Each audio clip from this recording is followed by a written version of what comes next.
শ্রীমদ ভাগবত মহাপুরাণে ভা শব্দটা কোথায় পেলাম? বলেন ভাগবতের ভা মানে ভারত ভূষণম ভূষত্যেনা, ভারতবর্ষের ভূষণ এবং কীর্তি দ্বারা গঠিত হয়েছে যে গ্রন্থ পাঠ করলে, পড়িলে, শ্রবণ করিলে জীবের হৃদয়ে ভাবের উদয় হইবে, জীব ভক্তি লাভ করতে পারবে, জীব ভগবানের কাছে যেতে পারবে।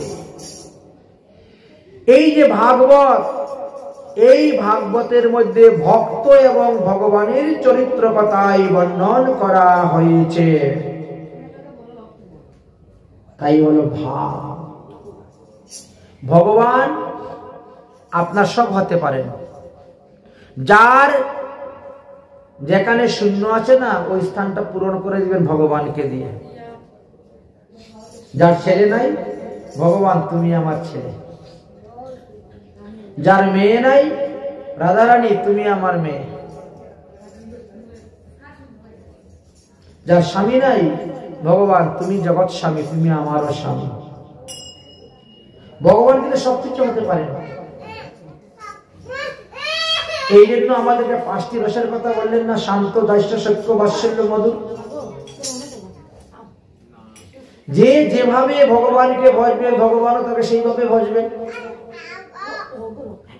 তমেব মাতা চ পিতা তমেব, তমেব বন্ধু চ সখা তমেব, তমেব বিদ্যা দ্রবিণাম তমেব, তমেব সর্ব মম দেব দেব।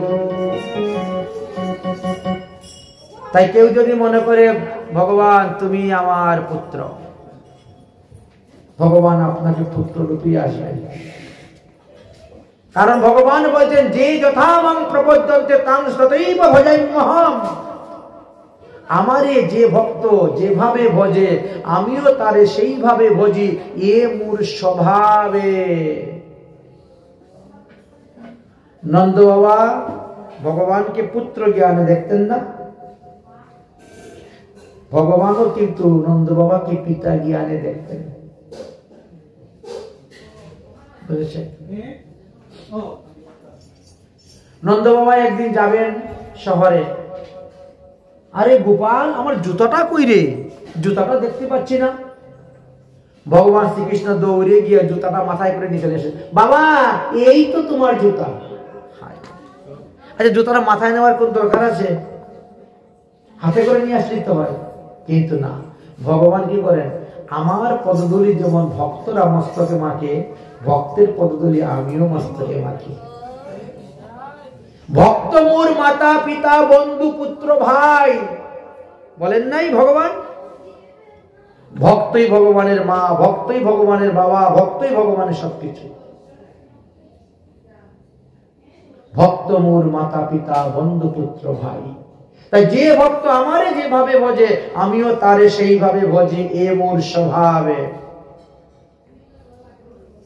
কিন্তু ভজনটা করতে হবে কিরকম ভাবে? আত্মবৎ সেবা। ভজনটা করতে হবে সম্পর্ক স্থাপন করে। সম্পর্ক, এই সম্পর্কটা স্থাপন করেন কি? গুরুদেব। গুরুদেব ভগবানের সঙ্গে তোমার সম্পর্ক স্থাপন করে দিচ্ছেন। এক ধনী ব্যক্তি দিল্লিতে বাস করতেন, বড় ব্যবসা আছে। তো একবার তিনি এসেছেন বর্ষানাতে। নাম শুনেছেন তো, বর্ষানা রাধারানীর বাড়ি। এসেছেন দর্শন করার জন্য। তো সেখানে দণ্ডবোধ প্রণাম করে বলছেন, হে রাধারানী, আপনি কৃপা করুন আমার জন্য একটা কন্যা সন্তান হয়।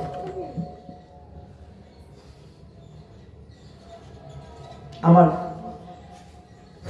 কারণ কন্যা কন্যা বলতে বলতে তিনার 3টি পুত্র সন্তান হয়ে গেছে, একটা কন্যা সন্তান হয় নাই।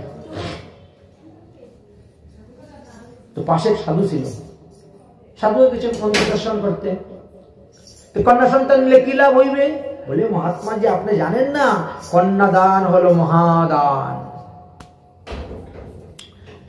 এই কলিযুগে সমস্ত কিছু দান থেকে কন্যাদান শ্রেষ্ঠ, কন্যাদান মহাদান। শাস্ত্রে বলছে বৈষ্ণবে কন্যা দানঞ্চ পরম নির্বাণ হেতু না।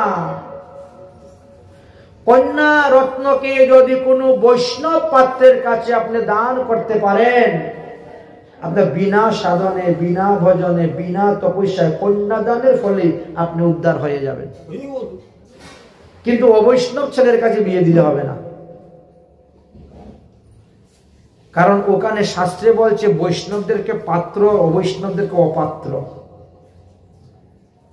সে হোক না বড় চাকরি করে, 1 লাখ টাকা মাসে বেতন পায়, তারপরেও যদি সে অবৈষ্ণব হয় তাহলে অপাত্র, সে পাত্রের যোগ্য হয় নাই। বৈষ্ণবে কন্যা দানঞ্চ পরম নির্বাণ হেতু না। তাই আমার যদি একটা কন্যা হয়, আমি বৈষ্ণবের কাছে সেই কন্যা বিবাহ দিব, দান করব। আমি তো সারাদিন ব্যবসা বাণিজ্য করি, ব্যবসা করতে গেলে কত মিথ্যে কথা বলতে হয়। 6 টাকার মাল 9 টাকা বলতে হবে, 6 9 9 6 না করলে তো হবে না ব্যবসা। তাহলে এক কন্যাদানের দ্বারাই আমি সমস্ত পাপ থেকে মুক্ত হয়ে যেতে পারবো। এই জন্য আমি একটি কন্যা সন্তান। বাবা, রাধারানীর কৃপা যদি পেতে হয় তাহলে এই বর্ষানাতে বাস করতে হবে।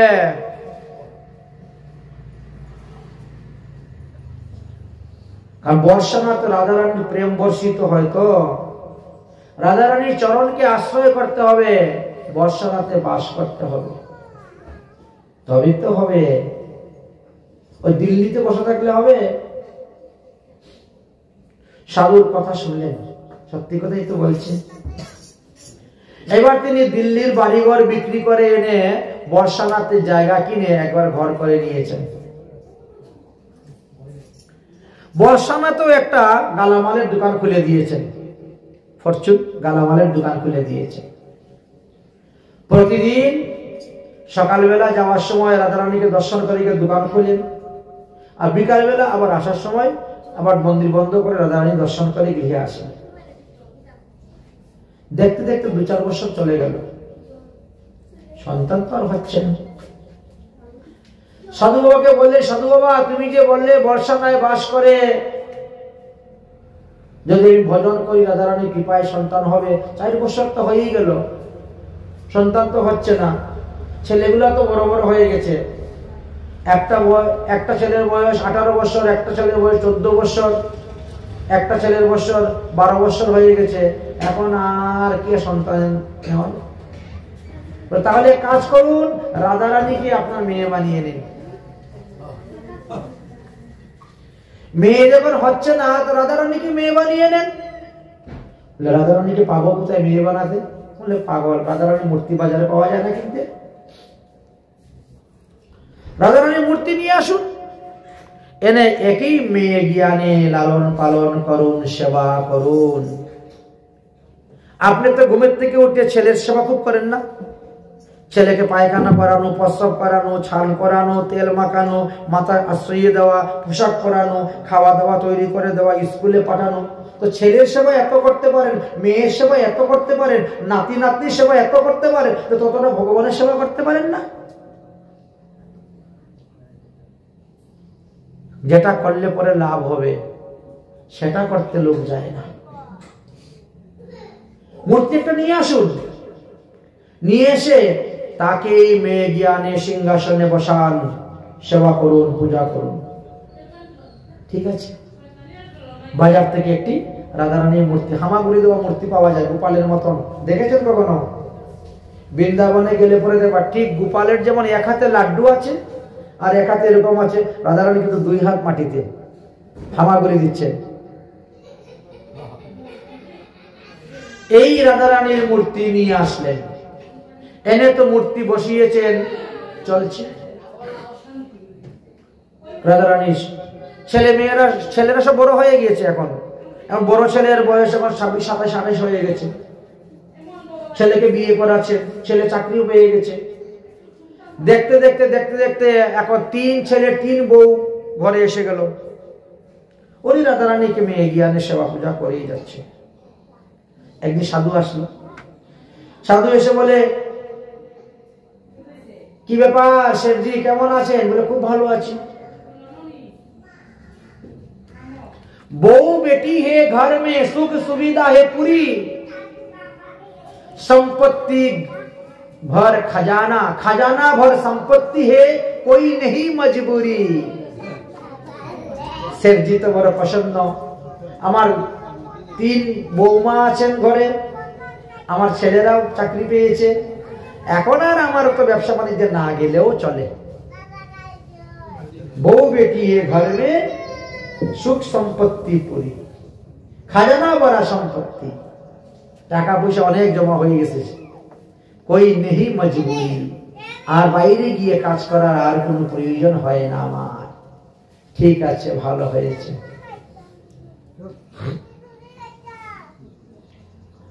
ভালো হয়েছে তো সময় তো কাটে না, মনে করে দোকানদারি করলে একটা সময় কাটবে, এই জন্য দোকানে যান। এখন একদিন এক চুরিওয়ালি এসেছে, চুরি নিবে গো, চুরি, কে চুরি নিবে? বলার সঙ্গে সঙ্গে 3 বৌমা ঘর থেকে দৌড়ে এসেছে, ও চুরিওয়ালি আসো আসো, আমাদেরকে চুরি পরাও। 2 হাত ভরে এইখান থেকে একবারে এইখান পর্যন্ত একেবারে চুরি। দেখেছেন ব্রজবাসীরা চুরি পরে কিরকম ভাবে? হাত ভর্তি করে চুরি পরেছেন। পয়সা, আরে পয়সা শ্বশুর মশাই দিবেন, দোকানে চলে যাও, দোকানে গিয়ে বলিও যে তোমার 3 বৌমা চুরি নিয়েছেন, পয়সা দাও। ঠিক আছে, বৌমা 3 জন তো চুরি পরে ঘরে চলে গেছেন। চুরিওয়ালি কিনার ব্যাগটাকে আবার গুছাচ্ছেন, সুন্দর করে সাজাচ্ছেন। আর চুরি কিনতে গেলে তো সব এলোমেলো হয়ে যায় না? আমরা একটা শাড়ি কিনতে গেলে দেখো দোকানদারকে কত এলোমেলো করাই, ওইটা খুলেন, ওইটা খুলেন, না এটার পায়ের নীল, এটা নেওয়া যাবে না, এটা ফুল ভালো নাই, এইটার আঁচলটা একবারে খারাপ, এটা ভালো লাগে। কত একটা শাড়ি কিনতে গেলে 10 দোকানে গিয়ে 10টা কাপড় ছানবো, তারপরে নিব। চুরিওয়ালি তো সেই রকম, চুরিওয়ালি সমস্ত চুরি গুছাচ্ছে। এমন সময় স্বয়ং রাধা রানী সুন্দর এক ব্রজবালিকা রূপ ধারণ করে ওই ঘর থেকে বেরিয়েছেন। দাঁড়াও দাঁড়াও চুরিওয়ালি, আমাকে চুরি পরাও। ঠিক আছে, আবার চুরি খুলেছে, চুরি পরাচ্ছে। কোনটা পরবা? রাধা রানী বলছেন, চুরি লাল নেহি পেনু, চুরি হারা নেহি পেনু। আমি লাল চুরিও পরবো না, আর হারা রঙের চুরিও পরবো না। তো কোনটা? মুঝে শ্যাম রঙ কি ভায়া, আমি শ্যাম রঙের চুরি পরবো। কৃষ্ণ রঙ, শ্যাম, সেই রঙের চুরি আমার হাতে দাও, 2 হাত ধরে। চুরিওয়ালি রাধা রানীর হাত ধরে টিপে টিপে দেখেন চুরি পরিয়ে দিয়েছে। সে মনে করেছে কি, মনে হয় ওই শেঠের মেয়ে, আসলে তো শেঠের মেয়ে, ওই বাড়ির মালিকের মেয়ে। 3 বৌমা নিয়ে গেছে চুরি, এবার মেয়ে নিয়ে গেল চুরি। এইবার চুরি দিয়ে চুরিওয়ালি তো গিয়ে উপস্থিত শেখ মশাইয়ের কাছে, সেঠজি সেঠজি চুরি কা पैसा দিয়ে दीजिए। চুরি কি কে করেছে? আরে তোমার বউ, 3 বৌমা আর তোমার মেয়ে পড়েছে 4 জন। এই আমার তো কোনো মেয়েই নাই, মেয়ে কোথা থেকে করবে চুরি? মেয়ে মেয়ে করতে করতে তো আমার জীবনই চলে গেল, মেয়ে তো আর হলোই না, আমার তো মেয়ে নাই, আমার তো ঘরে 3 বউ। মিথ্যা কথা বলছিস কেন? না না সেঠজি, মিথ্যা কথা বলছি না, সত্যি কথা বলছি।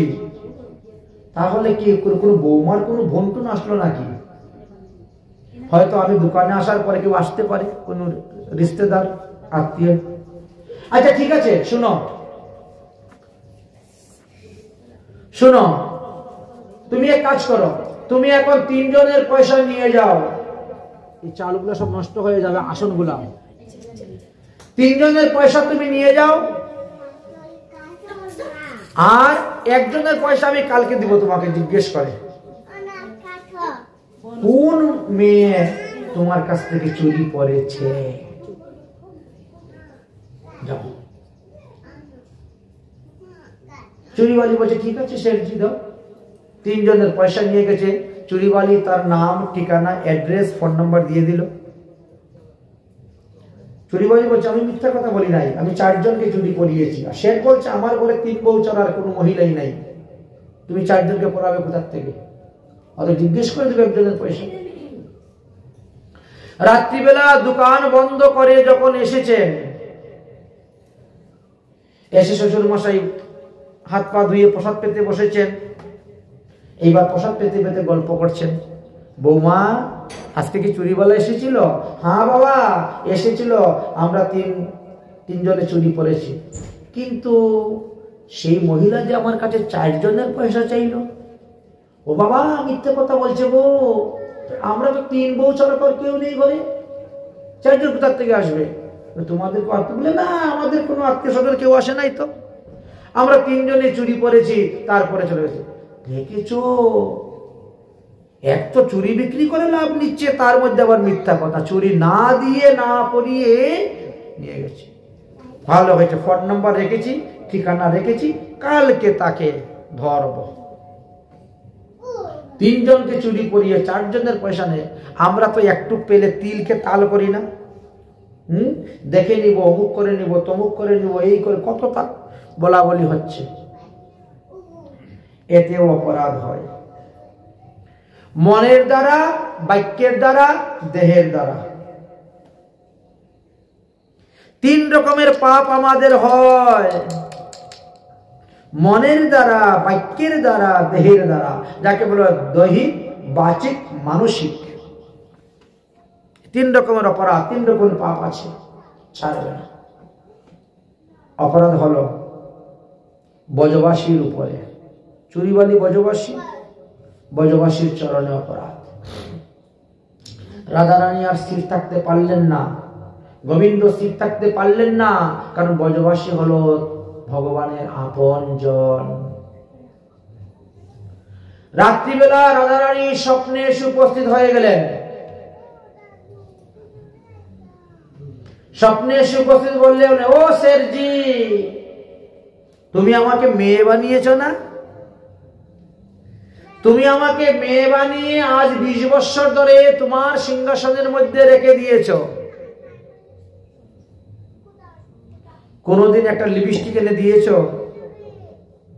নখ পলিশ এনে দিয়েছ? আলতা দিয়েছ? কাজল দিয়েছ? একটা চুড়ি দিয়েছ? দেও নাই। আর তোমার বৌমা যেদিন থেকে আসার আগের থেকে, মঙ্গলাচরণ থেকে দেওয়া আরম্ভ হয়ে গেল। বিয়ে হয় না, খালি বিয়ের ফুটা গিয়ে দিয়েছেন মঙ্গলাচরণ, তখনই তো কত কিছু বানিয়ে নিয়ে গিয়ে দেওয়া শুরু হইল, আর আজ পর্যন্ত দিচ্ছ। একটা শাড়ি ছিঁড়ার আগে আরেকটা শাড়ি, একটা কাপড় ছিঁড়ার আগে আরেকটা কাপড় এসে যাচ্ছে। তুমি আমারে কটা কাপড় দিয়েছ বাবা? তুমি যে আমারে মেয়ে বানিয়েছ, আমাকে তো 1 কাপড়ে বসিয়ে রেখে দিয়েছ। আর তোমার বৌমা সকালে একটা পরে কাপড়, বিকালে একটা পরে, বাড়িতে ঘরে একটা পরে, রাস্তায় যেতে গেলে, বাজারে যেতে গেলে আরেকটা পরে যায়, আর আমি 1 কাপড় পরে বসে আছি। আজ 20টা বৎসরের মধ্যে তুমি আমারে একটা চুড়ি দিলে না। আমিও তো তোমার মেয়ে, আমি তো একজন নারী, আমার কি স্বাদ আহ্লাদ নেই যে আমার বাবা আমাকে দিবে, আমি পরবো, সাজবো, বুঝবো? তুমি মেয়ে বানালে, কিন্তু মেয়ে বানানোর পরে তার দায়িত্বটা তুমি বহন করলে না। তুমি তোমার বৌমার দায়িত্ব গ্রহণ করলে, কিন্তু মেয়ের দায়িত্ব গ্রহণ করলে না। আজ আমার ঘরে আমার বৌদিরা হাত পরে চুরি পড়তে চায়, আমার কি শখ করে না চুরি পরার? যার কারণে আমি মনুষ্য রূপে কুমারী বালিকা রূপ ধারণ করে গিয়েছিলাম চুরি করার জন্য। 2 হাত ভরে চুরি করেছি, কিন্তু সেই চুরির যখন পয়সা তোমার কাছে চাইলো, তখন তুমি পয়সা দিলে না। তখন তুমি ভুলে গেলে যে তোমার একটা মেয়ে আছে রাধারানী, দিলে না। আমি চুরি পরে চুরিওয়ালার কাছে ঋণী হয়ে গেলাম। এই বুঝি সম্পর্ক মেয়ে আর বাবা? বলে রাধারানী অদর্শন হয়ে চলে গেছে। সম্পর্কটা এত সহজ নয়। ভগবানের সঙ্গে সম্পর্ক স্থাপন করা এত সহজ নয়। চলে গেলেন রাধারানী। শেঠজির ঘুম ভেঙে গেল। শেঠজি পাগল হয়ে গিয়েছে, হাউমাউ করে কাঁদতে শুরু করেছেন। 3 ছেলে 3 বৌমা দৌড়ে এসেছে, বাবা বাবা কি হয়েছে, কি হয়েছে, কেন কাঁদছেন, কেন কাঁদছেন, কি হয়েছে? আর কোনো কথা নাই, শুধু কেঁদেই যাচ্ছেন, কেঁদেই যাচ্ছেন। বলছেন চল রে, আমাকে নিয়ে চল চুরিওয়ালার বাড়ি। চুরিওয়ালার বাড়ি চল। চুরিওয়ালা বলছেন কেন বাবা, চুরিওয়ালা কি করেছে, তোমার কি ক্ষতি করেছে, কি সর্বনাশ করেছে বলো? আমাকে চুরিওয়ালার বাড়ি নিয়ে চল। সকালবেলা বড় ছেলে বাইকের মধ্যে বসিয়ে, ওই ঠিকানা লেখা আছে যে, ওই ঠিকানা অনুসারে চুরিওয়ালার বাড়িতে গিয়ে উপস্থিত। দরজা খটখটাচ্ছে, চুরিওয়ালি দরজা খোলো, দরজা খোলো। যেই চুরিওয়ালি দরজা খুলেছে, ঠাস করে শেঠজি চুরিওয়ালির চরণে পড়ে গিয়েছে। চুরিওয়ালি তো সাধারণ মহিলা, তাই না? সাধারণ মহিলা, কিন্তু চুরিওয়ালির চরণে পড়ে গেলেন।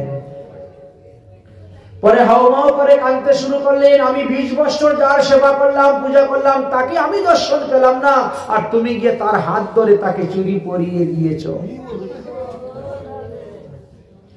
2 হাত ভরে চুরি পরিয়ে দিয়েছ, আর সেই পয়সাটা আমি তোমাকে দেই নাই। এই নাও তার পয়সা, তুমি আমার অপরাধ ক্ষমা করো। কান্না করতে করতে, কান্না করতে করতে ছুটছেন, আসতেছেন। তখন ওই সাধু সঙ্গে দেখা দিয়ে, সাধু উপদেশ দিয়েছিল আগে। সাধু বলছে কি ব্যাপার শেঠজি, এত কান্না করছেন কেন, এত হাউমাউ করে কাঁদছেন কেন, কি হয়েছে, কি ক্ষতি হয়েছে আপনার, কি অসুবিধা হয়েছে, কি সমস্যা হয়েছে? শেঠজি বলল, कृष्ण कृपा से जीवन पथ में आते ना कोई बाधा, मैं बर्बादी पिता हूं मेरी बेटी सी राधा। ভগবানের কৃপায় তো আমার কোনো কিছু কম নাই, কোনো রোগ শোক ব্যাধি কিছুই নাই, কিন্তু আমি বরবাদি পিতা, বরবাদি। আমি আমার মেয়ের সেবা করি নাই, আমি আমার মেয়ের যত্ন করি নাই। মেরি বেটি সি রাধা, রাধা রানী আমাকে ছেড়ে চলে গিয়েছে। তাই আমাদের মহাজনগণ বলছে, और कृपा करेंगे राधा रानी श्री वृंदावन जाओ, कृपा करेंगे राधा रानी श्री वृंदावन जाओ। राधे राधे राधे राधे राधे राधे गाओ, राधे राधे राधे राधे राधे राधे राधे राधे।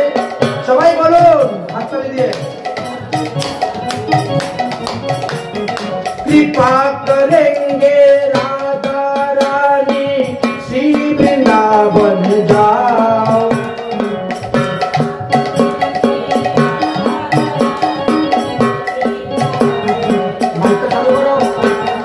कृपा करेंगे राधा रानी श्री वृंदावन जाओ। राधे राधे राधे राधे राधे राधे गाओ, राधे राधे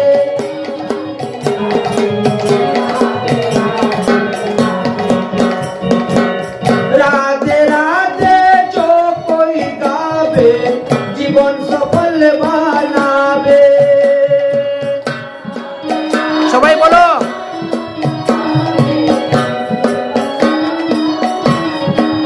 ओ राधे राधे। जो कोई गावे जीवन सफल बनावे।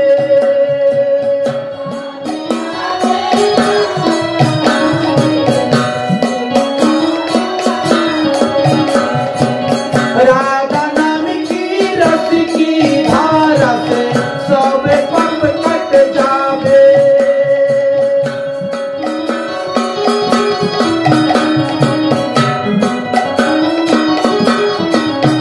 हरे राधे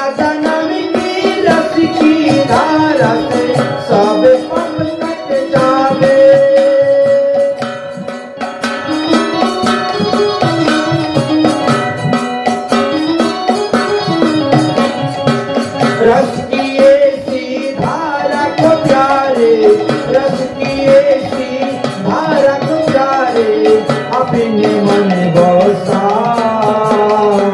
राधे राधे राधे राधे राधे राधे गाओ।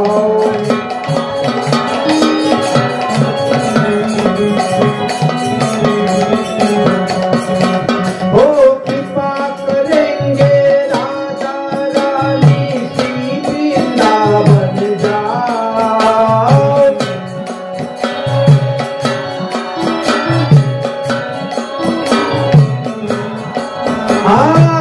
राधे राधे राधे राधे राधे राधे गाओ।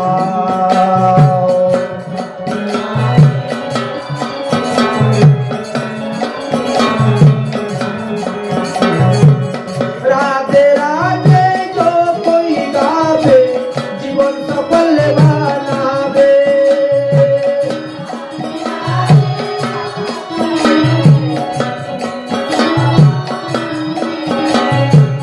राधा नाम की रस की धारा से सब पाप कट जावे।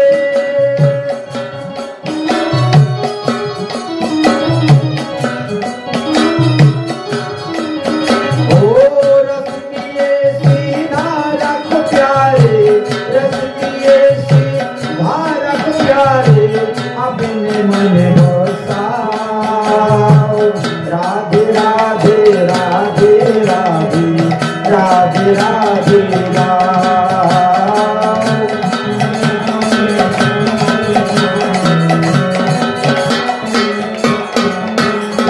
जय जय श्री राधे। তাই বলছেন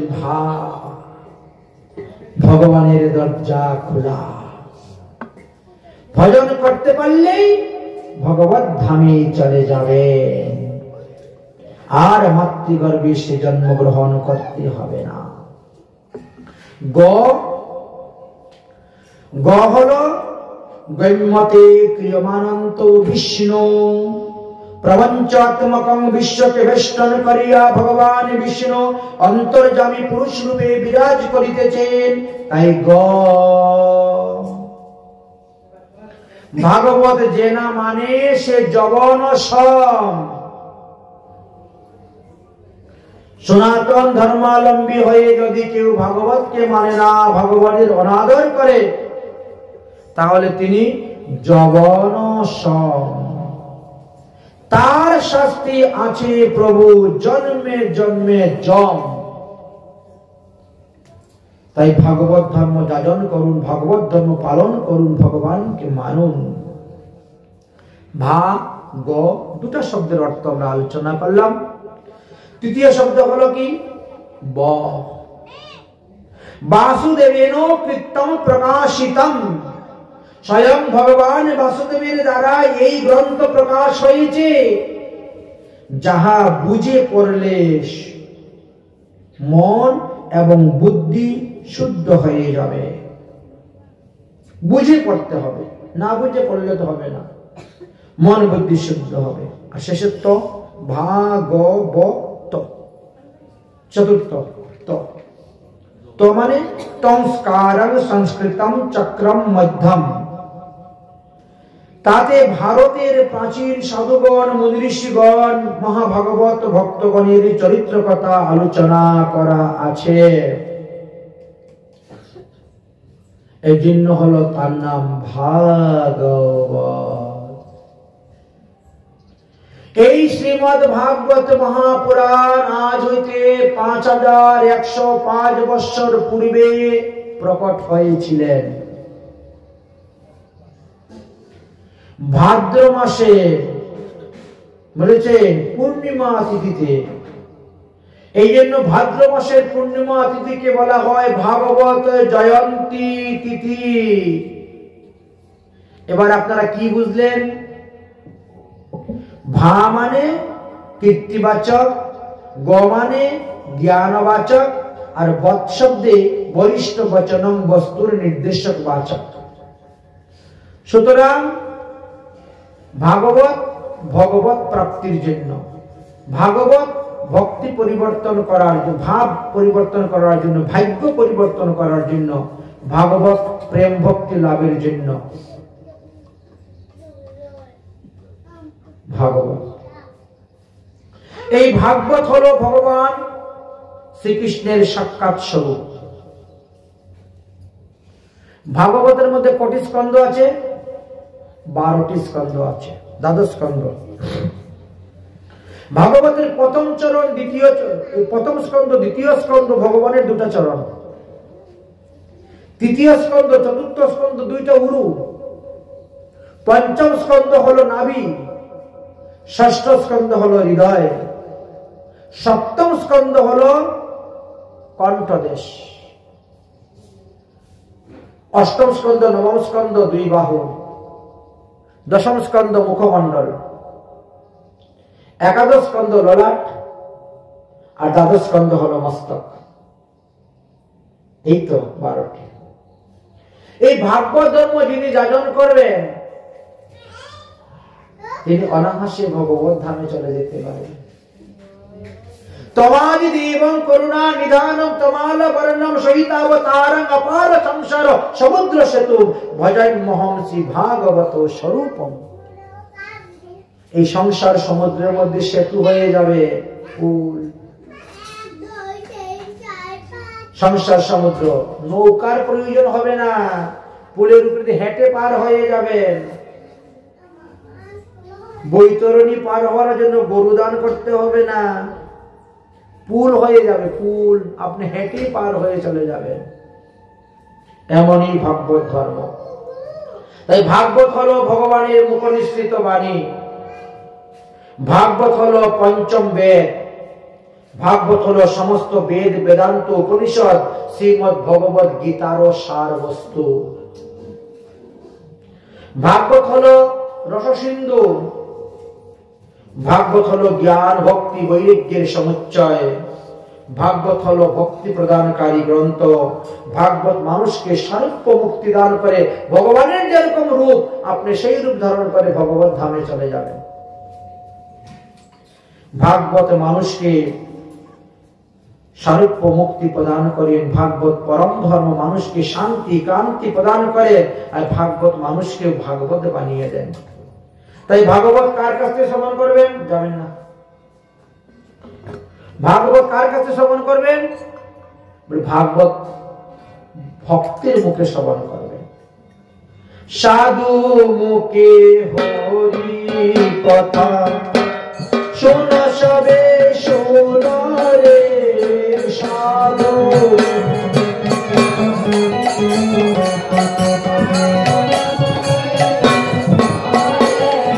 সাধু মুখে হরি কথা শোন সবে শোন রে সাধু মুখে কথা সবে শোন রে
তাই বলছেন সাধুমুখে হরিকথা শ্রবণ করার জন্য। কিন্তু হরিকথা শ্রবণের সুযোগ পাওয়া যায় না, সময় পাওয়া যায় না। বলেন দুর্লভং কথা লোকে শ্রীমদ্ ভাগবতং ভুক্তাং কোটি জন্ম সন্মুখেনং পুণ্যং নৈবেতো লভ্যতে। যারা এক দুইবার মনুষ্য জন্ম পেয়েছে তারা কিন্তু ভাগবত শ্রবণে কোনো রুচি আসে না। শাস্ত্রে বলছেন কি কোটি জন্ম, বহু জন্মের পুণ্যফল যদি একত্রিত হয় তাহলে তিনি ভাগবত সপ্তাহ জ্ঞান যজ্ঞ দিতে পারেন, তাহলেই তার ভাগবত শ্রবণ করার রুচি আসে। যারা ভাগবত সপ্তাহ অনুষ্ঠান দেন, যারা ভাগবত কথা শ্রবণ করতে আসেন, মনে করবেন যে তাদের কিন্তু বহুবার মনুষ্য জন্ম হয়েছে, বহুবার তারা সাধুসঙ্গ করেছে, সৎসঙ্গ করেছে, এই জন্য তারা ভাগবত কথা শ্রবণের সুযোগ পেয়েছে। কিন্তু কলি তো আমাদের পিছে পড়ে আছে।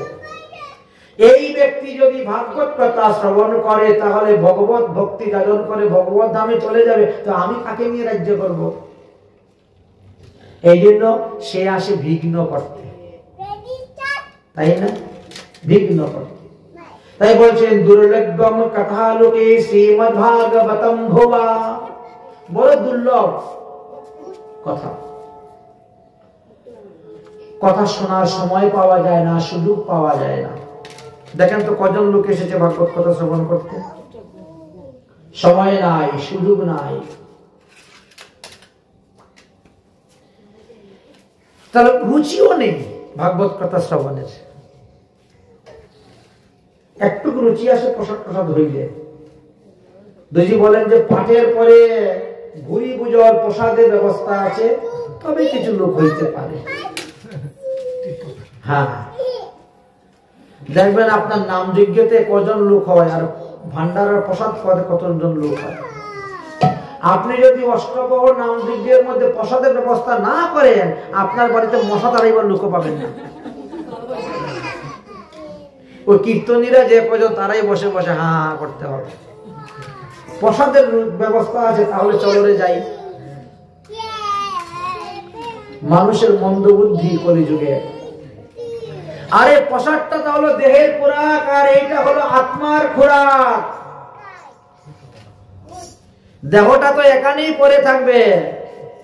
হরি না জানিয়া লাখো জানো যদি, সে জানা কেবল ছাই। এক মুষ্টি ছাই হবে, মরলে পরে পুড়বে, এক মুষ্টি ছাই হবে।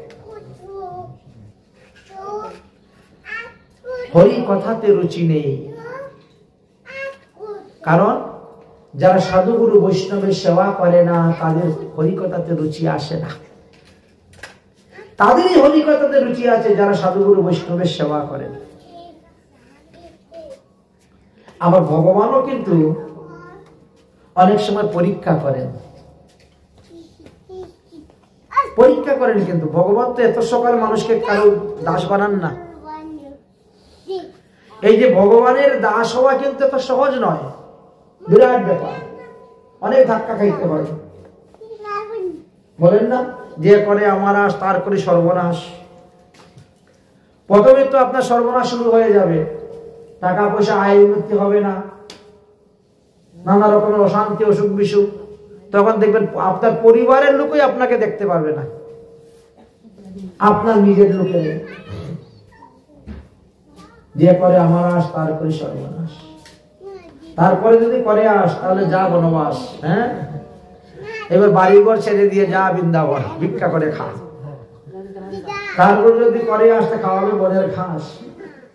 তারপরেও যদি করে আস না সারে তাহলে বানাইবে দাসের দাস। এত সকাল নয়, সময় লাগে, পরীক্ষা। তো এক কৃষকের পরিবার ছিল, গৃহস্থ বৈষ্ণব পরিবারে। তারা 4 জন লোক, স্বামী স্ত্রী, এক ছেলে এক মেয়ে। মেয়েটার বয়স 12 বৎসর, ছেলেটার বয়স 8 বৎসর। খুবই গরিব। নিজেদের তেমন একটা জায়গা জমি নাই, পরের বাড়ি কাজ করে আনতে হয়। তো সেই সময়ে ধান লাগানোর সময় মানুষের মাঠের মধ্যে ধান লাগানো হয়, 300 টাকা 400 টাকা রোজ পাওয়া যায় ধান লাগানো। কেউ বা চুক্তি নিয়ে নেয়, 1 বিঘা ধান লাগাবো এত টাকা দিবে। তো গৃহস্থ বৈষ্ণব তো ভগবানের নাম কীর্তন করতে চায়, ধান লাগাচ্ছে, বুঝেছেন? হাত দিয়ে ধান লাগাচ্ছে, মানে রুয়া রুইতেছে আর কীর্তন করতেছে। কয়েকটা সাধু রাস্তা দিয়ে যাচ্ছে, একবারে অনুষ্ঠান হবে যাচ্ছে। তারা যখন দেখলেন গৃহস্থের মুখে হরিনাম, তখন বলছে জয় রাধে। সাধুও বলছেন জয় রাধে। সাধু দৌড়ে এসেছে, সাধু থেকে ধান লাগানো বন্ধ করে, রোপণ করা বন্ধ করে এসে প্রণাম করছে। সাধুরা বলে তা চলো আজকে অমুকের বাড়িতে যাব, আমরা আজকে অমুকের বাড়ি যাব, পাঠ কীর্তন হবে আজকে, আগামী করল মহাপ্রভুর ভোগরাগ হবে, প্রসাদ পাবেন, চলেন আমাদের সঙ্গে। সাধু বাবা আমি যাই কেমন করে, আমার পরিবারের লোক আমরা 4 জন, দিন আনি দিন খাই, এমন অবস্থা। একদিন যদি কাজ না করি তাহলে আমার ছেলে মেয়েদের স্ত্রীর মুখে অন্ন উঠবে না। আমি যাই কেমন করে, তাই একা একাই ভগবানের কীর্তন করি, একা একাই কাজ করি। আরে চিন্তা করিও না, তুমি যদি ভগবানের সেবা করো, ভগবানও তো তোমার সেবা করবেন, ঠিক না? সারা জীবনই তো তুমি করেছ, চলো আজকে আমাদের সঙ্গে। সাধুর কথা ফেলতেও পারেন না, আবার গেলেও সবার মুখে অন্ন জুটবে না, কি করা যায়? 2 দিকে বিপদ। সাধুরা বলছে চিন্তা করো কেন, আমরা যে মালিকের বাড়িতে যাচ্ছি আজকে পাঠ কীর্তন করবো, সেবা হবো, আর ওখানে তো রাত্রিবেলা পাঠের পরে প্রসাদের ব্যবস্থা আছে, আর কালকে তো মহাপ্রভুর ভোগ হবে, ওখানে তো প্রসাদ আছেই। তোমার তো 2 দিনের খাবার তো এখানে হয়ে গেল, তোমার আবার ধান লাগানোর কি দরকার? আজকে যতটা লাগিয়েছো, এবার তুমি আমাদের সঙ্গে চলো, ভগবানের তোমার অন্নের ব্যবস্থা করে দিবেন। আরে তুমি চিন্তা করো কেন, আমরা যখন মাতৃগর্ভে ছিলাম তখনই ভগবান চিন্তা করছে একে যে পৃথিবীতে পাঠাইবো তার খাবারের ব্যবস্থাটা করে দেই। এই জন্য আগেই মাতৃস্তনে দুধ দিয়েছেন। জন্মের আগেই দেখো ভগবান আমার খাবারের চিন্তা করেছে, তাহলে এখন ভগবান করবে না? এখনো করবে। তবে মাতৃগর্ভ থাকতে যেভাবে এক মনে এক চিত্তে ভগবানকে ডেকেছো, এখনো সেইভাবে ভগবানকে ডাকো। ভগবান আপনার খাবারের ব্যবস্থা করে, ভগবান আপনার খাবার আপনার ঘরে পাঠিয়ে দিবেন।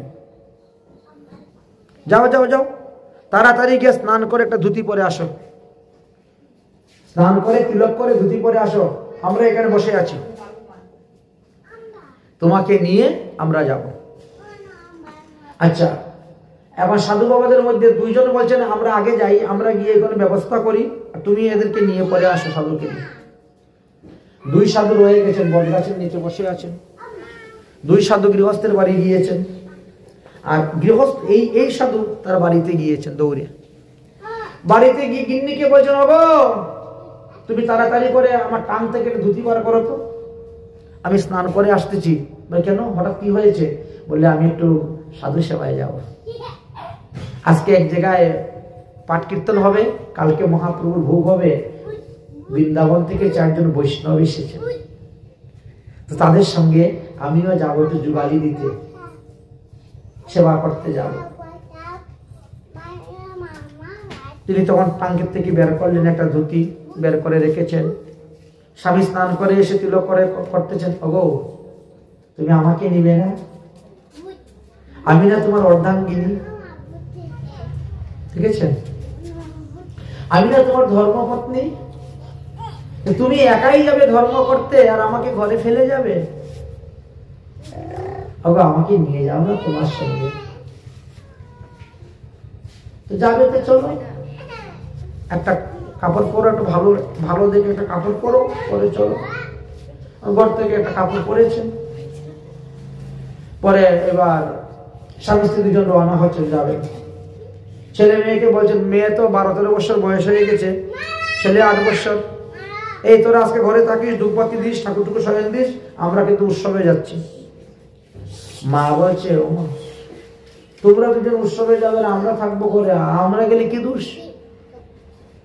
আরে তোকে নিয়ে যাব কেমন করে? তোর একটা ভালো জামা নেই, ভালো একটা কাপড় নেই, কিছু নেই, তোকে নিয়ে যাব কেমন করে বলতো? আমরা যে গরিব রে মা, কি করব? আচ্ছা, কারোর বাড়িতে 1জন 2জন গেলে তো সেবা দিয়ে দিবে, 4জন একসঙ্গে গিয়ে উঠলে কে সেবা দিবে? কত কথা বলতে পারবে। মেয়ে কিছুতেই রাজি হচ্ছে না, আমিও যাব। তো বলেন যে কি করি, তোর যে ভালো কাপড় নেই। বলে তাহলে আমাদের পাশের বাড়িতে বড় লোক আছে, 3 তলা বিল্ডিং, বড় লোক, তাদের বাড়িতে গিয়ে নাহলে একটা শাড়ি চাইবো। আচ্ছা যা, তাহলে গিয়ে দেখ। গিয়ে যখন শাড়ি চাইলেন, শাড়ি দিল না। গরিবরাই মর্যাদা দেয়, সম্মান করে, ধনীর কাছে পাওয়া যায় না সম্মান। আজ যদি গরিবের বাড়ি ধনী আসে, তো বলে কি, আমার বাড়ি আজকে হাতির পাড়া পড়েছে। গরিব কত সন্তুষ্ট হয়, প্রসন্ন হয়। কিন্তু কোন ধনীর বাড়িতে যদি গরিব যায়, তখন চোখ ঘুরিয়ে তাকায়, বাবারে আবার কি চাইতে এসেছে, কি নিতে এসেছে, তাই না? ঠিক তেমন ভাবে অবস্থা হয়েছে। দিল না। ওগো আমি যাব, কালকে এনে তোমার কাপড়টা আবার ফেরত দিয়ে দিব। বিশ্বাস নাই, গরিব লোক তো, কাপড়ের প্রতি মোহ মায়া মমতা জন্মে যাবে, যেখানে সেখানে বসবে, কীর্তনে যাবে, উৎসবে যাবে, ধুলোবুলি লাগাইয়ে কাপড়টা নষ্ট করে দিবে। কাপড়টা দিলই না। মেয়েটা কাঁদতে কাঁদতে রওনা হয়েছে, আমার বুঝি আর হরিসেবায় যাওয়া হবে না, কাপড় নিয়ে যাবো কেমন করে, মা বাবা যাবে, যেতে পারবো না। এমন সময় ওই বাড়িতে যে চাকরি করে কাজের মেয়ে, ও কিন্তু দেখেছে, তো গরিব, গরিবে গরিবকে জানে ভালো। কাজের মেয়েটা দেখেছে, দেখে দৌড়ে এসেছে, ওগো ওগো শোন শোন, কান্না করিস না, এইবার দুর্গা পূজার সময় না মালিক আমাকে একটা শাড়ি দিয়েছিল, আমি কিন্তু সেইটা পরি নাই, ওটা রয়ে গেছে, না যা তুই ওটা নিয়ে যা। দেখলেন, সাধু সাধুর মর্যাদা জানে, গরিব গরিবের দুঃখ জানে, বুঝে, অন্যরা বুঝে না। নিয়ে যা। তবে শাড়ি দিব, একটা শর্ত আছে, একটা শর্তের বিনিময়ে তোমাকে শাড়ি দিব। শর্তটা কি?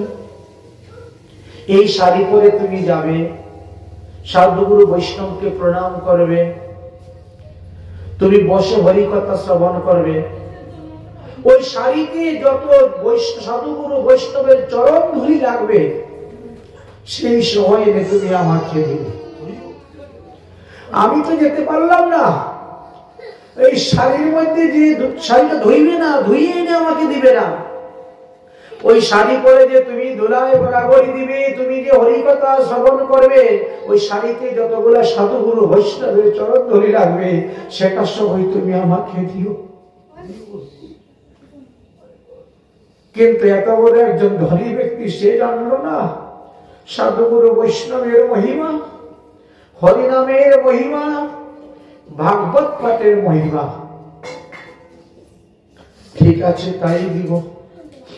শাড়ি নিয়ে এসেছেন, এত দেরি কেন রে মা, তাড়াতাড়ি চল, সাধুরা বসে আছে, যেতে হবে। মেয়ে শাড়িটা পরেছে, ছেলে বলছে, বাবা আমি যাব না, তোমরা সবাই যাবে হরিকথা শ্রবণ করতে, হরিনাম শ্রবণ করতে, সাধুসঙ্গ করতে, ভগবানের প্রসাদ খেতে, আমি যাব না। বাবারে তুই যে যাবে, ভালো একটা কাপড় নেই, চুপড় নেই, কি তোকে পরিয়ে নিয়ে যাব? আমরা তো কোন রকম ব্যবস্থা করে নিয়েছি। হরিকথা শ্রবণ করতে গেলে খালি হাতেও তো যেতে নাই, কিছু নিয়ে যেতে হয়, তুই নিয়ে যাব। ছেলে বলছেন, তাহলে আমি কতটা ফুল নিয়ে যাব। 8 বছরের ছেলে। হরিকথা যেতে গেলে খালি হাতে যেতে নাই, হাতে কিছু নিয়ে যেতে হয়। যার সামর্থ্য আছে সে টাকা নিয়ে যাবে, পয়সা নিয়ে যাবে, বস্ত্র নিয়ে যাবে, ফলমূল নিয়ে যাবে, মিষ্টি নিয়ে যাবে। কিন্তু যার সামর্থ্য নাই 2টা ফুল 2টা তুলসী পাতা তো আনতে পারে। ফুল যা যা বাবা, তাহলে ভালো হয়েছে, যা ফুল নিয়ে আয়। ছেলেটা যখন ফুল পাড়তে গিয়েছে তখনই বিষধর সর্পের চুবল মেরে দিয়েছে, ছেলেটা মারা গেল। হরিবাসরে যাওয়ার হলো না, কান্নার রুল পড়ে গেল, চলছে কান্না। সাধুরা চিন্তা করছে কি ব্যাপার, এতক্ষণ ধরে আসছে না কেন? আরে না আসলে তো বল, আমরা যাব না, আমরা আমাদের মতো চলে যাও। বৃন্দাবনে সাধুজন গিয়ে উপস্থিত গৃহস্থের বাড়ি, কি ব্যাপার এত দেরি কেন? আর বলো না বাবা, এই ঘটনা হয়েছে, ছেলে মারা গিয়েছে। চলো এই মৃত ছেলেকে কাঁধে করে নিয়ে চলো। মৃত ছেলেকে কাঁধে করে নিয়ে গিয়ে উপস্থিত হয়ে গেছে ঠাকুর ঘরের আঙ্গিনায় রেখে দিয়ে সাধুরা বলছেন, ভগবান এ কি তোমার বিচার? তোমার সেবা করার জন্য, তোমার লীলা কথা শ্রবণ করার জন্য, তোমার বৈষ্ণবের সেবা করার জন্য, তোমার ভোগের কার্য করার জন্য তারা আসবে, আর তাদের একের পর এক বিপদ হইতে হইতে এই পর্যন্ত পৌঁছেছে। তাহলে পুষ্পাঞ্জলি রূপে এই মৃত ছেলের দেহই আমরা তোমার চরণে দান করলাম। তাই ভাতের পিণ্ডি দিয়ে কি হবে? দিতে হয় তাহলে এই দেহ পিণ্ডি ভগবানকে দান করে দাও। এই দেহ পিণ্ডি যদি ভগবানকে দান করতে পারো তাহলে জীবন সফল। তাই প্রেমের দ্বারা ভগবানের সেবা করো। भगवान बोलते प्रेम की भूखा हूं मैं, प्रेमी एक ही सार, और जो प्रेम से बसता है मुझे उसकी बेड़ा पार। भगवान তখন কি করলেন? তিনি এক হুজার রূপ ধারণ করলেন। হুজার রূপ ধারণ করে এসে সেই সাপের বিষ তিনি নামিয়ে দিলেন। ছেলে সুস্থ হয়ে গেল, ভালো হয়ে গেল। বৈষ্ণবরা বলে, ভগবান তুমি সর্পরূপে এসে দংশন করেছ, আর তুমি পূজা রূপে এসে ঝেড়ে বিষ নামিয়ে দিয়েছ। পরীক্ষা। তাই ভগবান কিন্তু পরীক্ষা করেন। এই পরীক্ষাতে যদি আমরা উত্তীর্ণ হতে পারি তবেই হব দাসের দাস, না হলে হওয়া যাবে না। তাই এখানে বললেন যে এক জন্মে নয়, 2 জন্মে নয়, বহু জন্মের পুণ্য যদি একত্রিত হয়, বহু জন্মের ভাগ্য যদি একত্রিত হয়, তাহলে এই ভাগবত কথা শ্রবণে রুচি আসবে, ভাগবত কথা শ্রবণে বিশ্বাস আসবে, ভাগবত কথা শ্রবণের সময় পাবেন, সুযোগ পাবেন, না হলে পাবেন না। এই জন্য হরিবাসরের লোক বড় কম হয়, হরিবাসর হরিকথায় লোক কম হয়। এই গ্রন্থ কোন সাধারণ গ্রন্থ নয়। বেদ শাস্ত্র পুরাণ কহিয়া বেদব্যাস, তথাপিও চিত্তে নাহি পাহিলা উল্লাস। যখন নারদ মুনি এসে বললেন ভাগবত রচনা করে, যখনই শ্রীমদ ভাগবত জিহ্বায় স্ফুরিল ততক্ষণে চিত্তবৃত্তি প্রসন্ন হইল। এই ভাগবত হলো কি? বলে বেদ হলো দধি, 4 বেদ দধি ভাগবত নবনীত। মতিলেন সুখদেব গোস্বামী আর খাইলেন পরীক্ষিত। তাই সকল শ্লোকে এই শুনো ভাগবতে, শ্রী শুকমণি কহেন রাজা শুনেন পরীক্ষিতে। এই সম্পূর্ণ ভাগবত সুখদেব গোস্বামী পাদ বর্ণন করে গিয়েছেন, আর পরীক্ষিত মহারাজ শ্রবণ করেছেন। বুদ্ধিমন্ত ভাগবতে ভক্তি রস মাত্র, যে বুঝিতে পারবে সে হবে কৃষ্ণের কৃপা পাত্র। এই ভাগবত যিনি বুঝতে পারবেন তিনি কৃষ্ণের কৃপা পাত্র হইবেন, তিনি এই ভাগবত ভক্ত হইবেন। এই জন্য বলছেন 2 স্থানে ভাগবত নাম শুনি মাত্র, এক ভাগবত ভাগবত শাস্ত্র, আর এক ভাগবত হলে ভক্তিরস পাত্র। তাই যারা ভক্তিরস পাত্র তাদেরকেও বলা হয়েছে ভক্ত ভাগবত, আর এটি হলো গ্রন্থ ভাগবত। আমরা এই গ্রন্থ ভাগবতে এখন আমরা আস্বাদন করতে প্রবেশ করেছি। আমরা কোন শ্লোকটি আলোচনা করেছিলাম? সচিদানন্দ রূপায় বিশ্ব উৎপত্তাদি হেতবে তাপত্রয় বিনাশায় শ্রীকৃষ্ণায় বয়ং নমঃ।